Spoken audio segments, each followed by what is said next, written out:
What can you share about that case or what happened with Tim Leggett trying to Tell you sue? everything that happened. I give you. He didn't come up here. I give you all the records. Okay. He lost. He got hammered. Well, what happened was he sued me, and he sued the Taylors. The Taylors got a lawyer that was green, wet behind the ears, public defender. I got a real lawyer. Me and the lawyer that I had, we had words, and I dumped him, he dumped me, so I represented myself, and because this was a no-brainer lawsuit. It was fun too, man. It was a lot. I'm not a lawyer. It was a lot of fun because I get to cross-examine people, and I got to ask them embarrassing questions and all that kind of crap. You know, I was going to make Leggett's wife cry, and then I didn't because I'm a nice guy. And so on the stand, when she was on the stand, so I got to do all that. Okay, so the end result of the case, Leggett spent $17,500 on this case.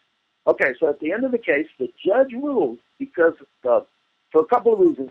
They had a bad lawyer. Taylors had a bad lawyer, and Penny Taylor was I can't keep her mouth shut.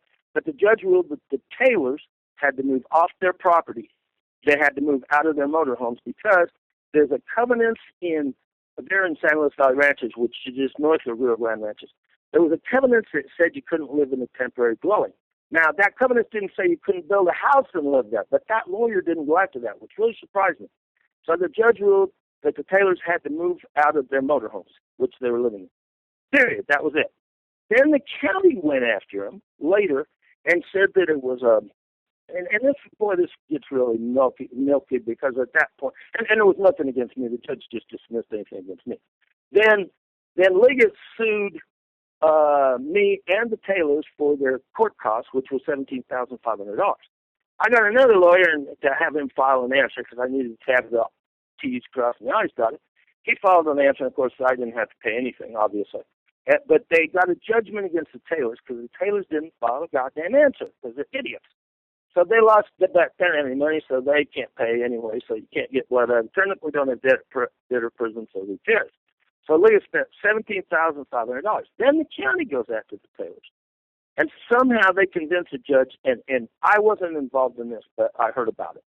And Mathew Valdez and Colleen Romero pretty much lied on the stand. Now I can't verify that, to tell you the truth. Don't put that down, but they convinced the judge, and the Taylors had to remove all their stuff from their property. That's what I heard. That's what the Taylors told me. I've not been up there for a long time. There's some other funny things going on about that property. There's some other things. Me and Leggett are still after each other. So that's what happened. I mean, he basically lost, but I think he paid off some county people, and he forced them to move off that property. Spent a lot of money doing it. He could have bought them out for a lot cheaper than that. Could have bought their property. Right. So Mathew Valdez then is not so squeaky clean because there's people trying to figure out what is his true intentions. Or is he being put up to this? And then I heard that there is another commissioner. This is what I heard. Now I can't prove this either. I heard this from the UPS guy. Here's a small community. I love living here, man. I got to tell you, I love living here. I love to stir the fire. I love to watch these things happening. The UPS driver, who's a really good friend of mine, told me that during the fiesta that they have down here, Mathew Valdez got a ticket for DUI and cocaine usage. But that was never in the paper. It's never been in the court scene or in the paper anyplace. Tell us more about this. When did this happen? Where did this happen? That's all I know. That's all I know. You've heard, you guys do this in unnamed source because I don't know this. Right. I heard this from the UPS driver that Mathew Valdez got a DWI and a ticket for possession of cocaine during the fiesta they have here every summer, their little Mexican fiesta. But I don't know this. I also heard that the county attorney, who's a real snake, his name is Lobato, and I've personally been involved with him where he lied in a property valuation case that I had going against the county, and he came in and lied in front of the BAA, which is the Bureau of Adjustment, and anyway, the UPS driver told me that the Lobato, the county attorney, was reading that he saw him reading Mathew Valdez the act and said, if this goes to trial or something, you're fired. Now, Lobato's not an elected official here at all. He makes a lot of fucking money screwing this county, but he's the county attorney. And the county attorneys are not elected here. He's an at-will guy that I'm sure gives back a portion of his salary to somebody. If you get my drift. Yeah, exactly. It's a dirty place, man. I mean, if you want to dig into this county, first of all, here's what I advise you to do. Big red dog, and you can ask Chloe. I have a red Healy if you come to my house, and you don't beat the horn first and let me get out there. That dog will tear your leg off, and then sleep with an AR-15. If you're going to dig into this shit, if you're going to go deep into this shit, get those two things. And then go down to the police station and go into the police station and just open the door and get in that front part. Look on their board of all the missing people that have gone missing in this county. And nobody knows.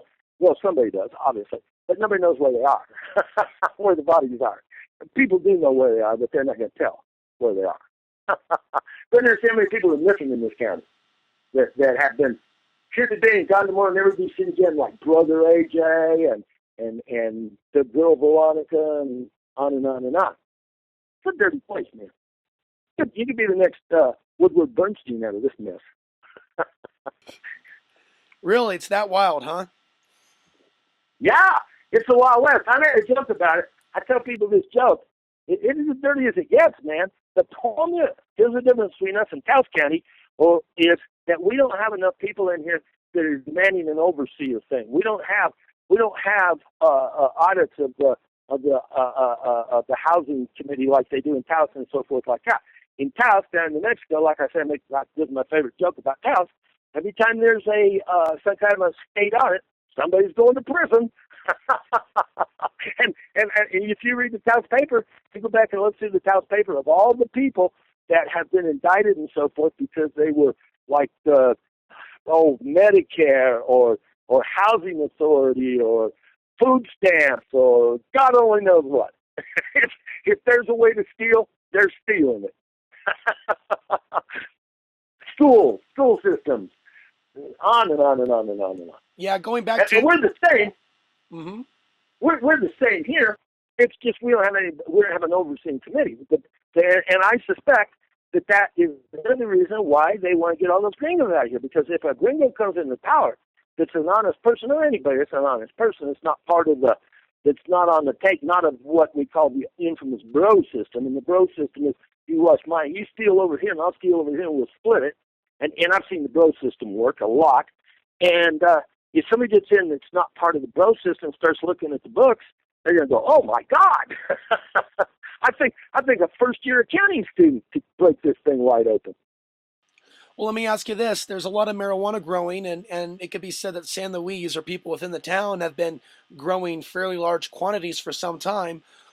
Is the influx of marijuana growers seen as perhaps a threat? Certainly. I mean, the whole marijuana thing is a threat. In other words, it's just like prohibition. Who lost the most when we went off prohibition? Canada. I mean, who was making the stuff and sending it across the border? Not just the moonshiners with that gin, but who was working the hardest to keep prohibition from us starting to drink again? Canada, because they were selling all their shit across the border, making a fortune. Okay, of course, marijuana. The guys growing the marijuana here are, yeah, bro. Those guys are growing it for free now. That's not legal. Anybody can grow such plants. What the hell? It's in the Constitution. I'm joking, but that's not far of a joke. They used to run this shit out of here, man. This shit was one of the corridors from here up the back way into Denver coming out of here for marijuana was just, you go at night, you would not believe. And say, what? Go to poaching. It's like poaching, okay? I live here up on this little hill, and down below me is help go across there to the hayfields at night. And at 3 o'clock in the morning, it sounds like a war zone down there. People shoot, just blasting away. They're poaching elk. And then I call up the state patrol, and they send the game warden out here, who is a guy, and he comes out 3 days later. And there's elk guts all over the place. and this guy's driving around with their lights off. That's my point. He's driving around down there. I go down there at night and watch. I can watch down from the top of my hill and watch all this going on. And I get up at 3 o'clock in the morning because, I'm old, I don't have anything else to do. Go down and sit on the top of the hill and watch those fucking trucks driving around down there with their lights off. just blasting away, man. One guy hit a bump. One guy was chasing an elk in his truck, which is highly illegal. Hit a bump, and his gun went off, and he shot his brand new transmission. Blew a hole in his brand new transmission at 3:00 in the morning. It's hard to get a insurance claim on it. What were you doing? I was poaching elk. You know, years ago they had this deal where they came into San Luis. The feds came here. They closed out their town, and they went to everybody's freezer to see how many people had illegal elk. How many? All of them. You know, it's just what it is.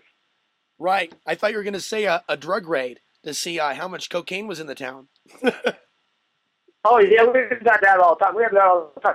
Down in Cuesta and New Mexico and us are the same. Okay, if you live in Cuesta, New Mexico, Taos County, we're all pretty much the same. We're different states, but we're pretty much the same. It was on like one of the news stations out of Albuquerque, and they showed this raid. Guys going up and the DEA guys going out and knocking on the door, and they knock on the door and they got the camera on it, you know, knock. And this little kid comes up and they say, "Is your mommy and daddy here?" And he says, "They're cooking in the kitchen." It wasn't bacon and eggs. Oh, shit. Oh, that was funny. "They're cooking in the kitchen." So that meth like going in the kitchen. Yeah. Well, so, I mean, it used to be in this county. It's not just so much anymore. It used to be this way. But I used to kid. A billing permit was a bottle of tequila with a $100 bill wrapped around it. I mean, I used to import from Guatemala. Okay. And my favorite thing was I could buy anything. I'd buy anybody else I wanted. So all I had to do, if customs came up to me and said, "What are you doing?" I'd say, "Here's 100 Quetzales." And they'd say, "Pasa, amigo." It's the same thing here. It's just not quite as blatant as we're in the United States. But I suspect there's a lot of money being changed hands. Now I can't prove any of that. I don't have any proof of that, and I just know it. so obviously the best thing for people to do then is to get motivated and driven to get involved in the planning commission, and obviously organize in some way, make phone calls. You said write letters, anything. Exactly. And don't go after Mathew Valdez. Don't waste your time with Mathew Valdez. He's just an employee.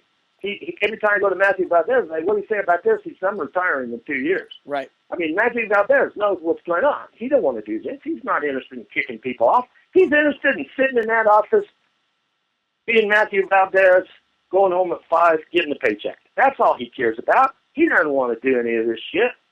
So he's not together. The Planning Commission, and what you need to do is I think, they'll go out to the Planning Commission first. They're number one. Okay? You scare those bastards, and they'll scare easy, because those are just fat cats that don't know that there's 50 people. You got to tell Leggett you put out a contract on him, he'll screw you back to Houston in a heartbeat. So you go out to those guys and you put out information on the web, on your social media, on this kind of stuff, and then send them copies and say, "Here's the people that are doing this. These are the Planning Commission people. Here's their phone numbers. Call them up. Tell them to go fuck themselves. Tell them if they don't like it here to go back to Houston." And do that. And then you send that to those guys and say, "We're coming after you guys. If you want war, by God, you got it." And then you go to the county commissioners and you say, put them on and put their names and put their phone numbers and their email addresses and blah, blah, blah. And that's the way you get, and then you start going after people and saying, okay, now, and then you start putting in the paper, say, okay, anybody wanting to run on our new party, whatever the new party is going to be. They have a La Raza party that's like the Hispanic party, I've always thought we should have the La Gringa party, the Gringo party. And so, okay, if you want to run on this party, we're looking for candidates, viable candidates, to run for all county positions, sheriff, assessor, blah, blah, blah. And the powers to be here are going to burn the midnight oil, and they're going to go, oh, my God, what do we do? It's kind of like in Mexico, back years ago, they had what's called the PRI, P-R-I, and they were the ruling party in Mexico until just recently.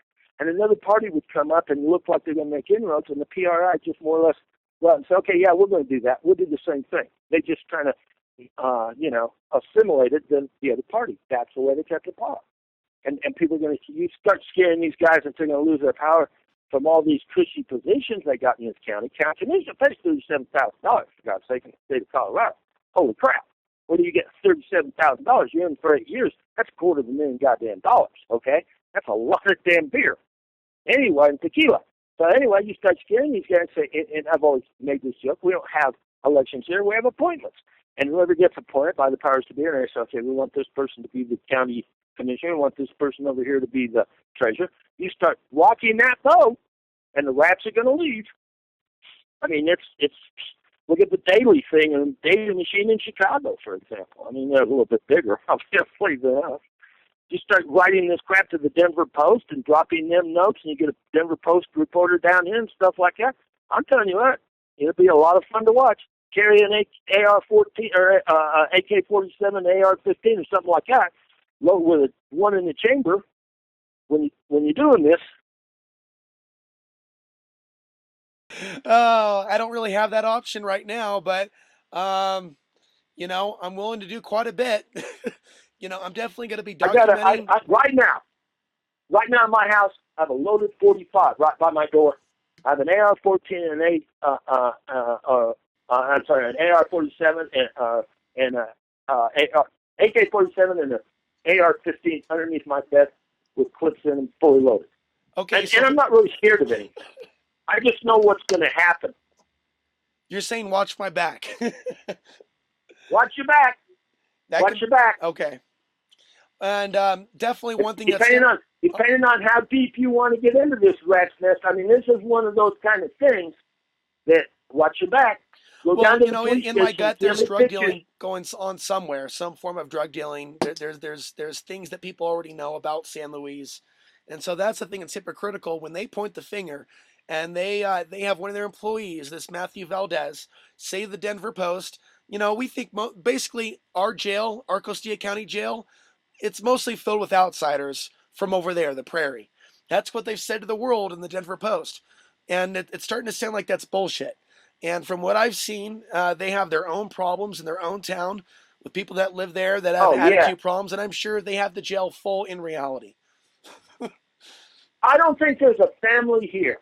A Hispanic family in this county. I would be hard pressed to believe there is a Hispanic family in this area that doesn't have a relative, and especially a son, that hasn't died of either a drug overdose or alcohol poisoning by the time they're 30 years old, or in a fatal DUI because of drugs or alcohol. I would be hard pressed to believe there's any. I know a person here whose son died of alcohol poisoning. He was 29 years old. And they told that kid that if he didn't quit drinking, he wasn't going to live to be 30. And he proved him right. And I talked to his mother, his Hispanic Catholic mother, all that guilt and everything. And she said, "Oh, if we just could have been, I'm sorry, it was my fault. If I could have got him into rehab one more time, then he would have been okay." And I'm like, "How many times was he in rehab?" And he said, 28. What? 29th is the magic. 30 years old and been in rehab 28 times for alcohol. Yeah, that's pretty extreme. Yeah. Look at the number of people that have died here, and the families that have been destroyed because of drugs and alcohol that way before marijuana was legal, or that didn't have anything to do with marijuana. There's a lot of coke here.